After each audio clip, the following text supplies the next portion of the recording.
Bonjour à tous, aujourd'hui je vous propose le concours Tessia 2024, l'exercice 6 de l'épreuve 1, limite et dérivée. Il y a 11 questions, ça va aller très vite, là je ne vais pas perdre de temps.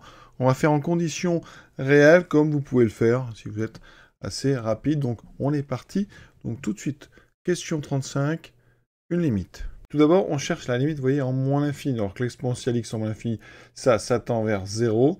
L'exponentielle ici, alors on a moins 2x, donc le moins 2x tend vers plus l'infini. Je regarde l'exponentielle en plus l'infini, ça me fait plus l'infini. Comme il y a un moins devant, ça fera moins l'infini, c'est une soustraction. Donc c'est réponse moins l'infini. Vous voyez, ça va très vite. La limite ici, ln de 2x plus 1 moins ln de 5x plus 2. Alors vous devez penser à cette formule des logarithmes. C'est une différence de 2 logarithmes. Donc c'est la même chose que le ln de 2x plus 1 sur 5x plus 2. Alors quand on est bien entraîné sur les limites, en plus l'infini bien sûr, à l'intérieur, eh bien on va factoriser par 2x en haut, 5x en bas, et donc tout va se comporter comme la limite de 2x sur 5x, c'est-à-dire que ça sera la limite donc de ln de 2 sur 5. Donc c'est une limite finie, non nulle, donc c'est la réponse B. Voilà. Ensuite, le signe de x moins ln de 1 plus x. Alors ça, plein de façons de le faire, mais le plus rapide, c'est de penser à la concavité de la fonction ln de 1 plus x. Alors vraiment, je m'adresse à un public qui connaît bien la concavité. La fonction ln de 1 plus x, elle est concave. Et elle est comme ceci. Voilà. C'est le logarithme de x, mais qui a été décalé d'une unité vers la gauche. Et comme elle est concave, la courbe est sous sa tangente. Mais la tangente ici de ln de 1 plus x, eh bien, elle a pour équation y égale x. Et donc, comme ln de 1 plus x, ça correspond à une fonction concave, ça veut dire que ln de 1 plus x, c'est toujours plus petit que x. Et donc, x moins ln de x, c'est toujours positif, parce que x est au-dessus. Donc, c'est la réponse C. Vous voyez, pensez à ça, la concavité, ça c'est intéressant, hein, parce qu'on peut comme ça comparer. Ici, en fait, l'idée, c'est de montrer que x est plus grand que ça. Et donc ça marchera quand vous avez une inégalité avec d'un des deux côtés une expression affine. Pensez à une tangente, ça peut être utile. Ensuite, la dérivée d'une fonction, ça c'est très simple. Là, vraiment, on dérive ln de 1 plus x, c'est du ln de u. Donc, on dérive, ça fait 1 sur u' sur u, donc 1 sur 1 plus x, moins x qui est 1. x2 sur 2, ça fera 2x sur 2, ça fera donc x. Vous voyez, ça c'est très rapide. Alors, le nombre x, donc pour la question suivante, on vient de dériver, on va s'en servir. Je vais mettre rapidement même dénominateur.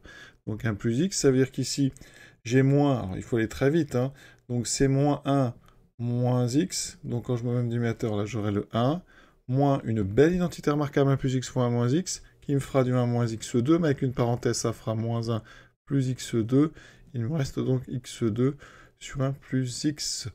Ce qui veut dire que pour x positif, c'est donc positif. Donc cette fonction, elle s'annule en 0, donc elle est strictement croissante. D'accord, la dérivée ne s'annule qu'en 0. Donc on a une fonction croissante. D'accord. Ça veut dire que ici, on va regarder ce qui se passe. Alors en 0, eh bien ça vaut 0. D'accord, donc elle est croissante à partir de 0. Ça veut dire que cette fonction, elle est toujours positive. Donc c'est la réponse B. Le signe est toujours positif.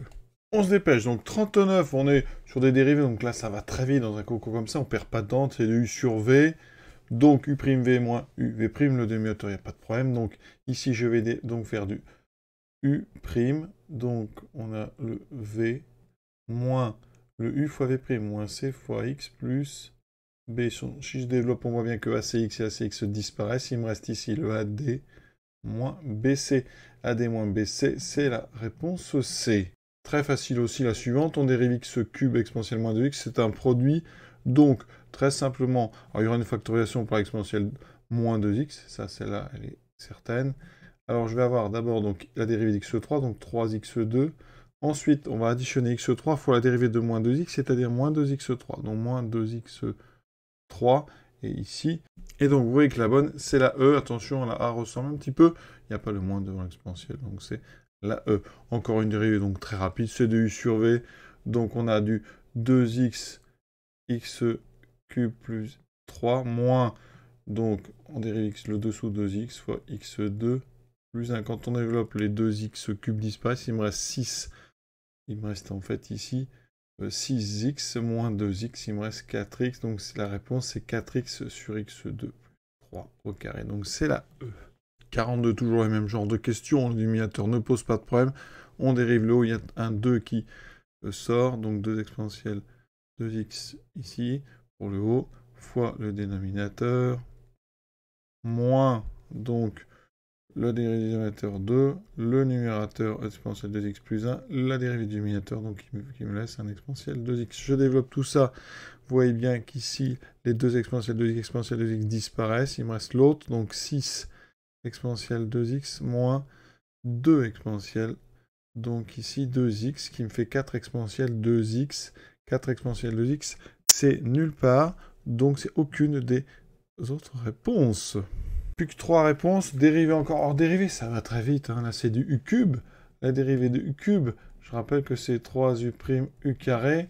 Donc là, ça fait du 3, je dérive ce qu'il y a dedans, donc moins exponentielle moins x plus 1, et on recopie exponentielle moins x plus x au carré. Alors, évidemment, il ne faut pas se tromper, quelle est celle qui correspond, mais ça m'a tout l'air d'être la D.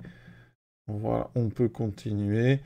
44, une limite. Alors là, c'est des petites astuces. Petite astuce, c'est ce qu'on appelle limite d'un taux de variation. Certains parleront du théorème d'Hospital, mais on va s'en passer. Regardez, si je pose, par exemple, en 44, vous avez une identité, enfin une forme déterminée 0 sur 0. Si je pose f de x égale exponentielle x moins 1 moins x, vous remarquez que f de 0 vaut 0. Vous avez donc devant vous f de x moins f de 0 sur ici le x, donc c'est x moins 0. C'est donc un taux de variation. Ça tend donc, si f est dérivé vers f' de 0.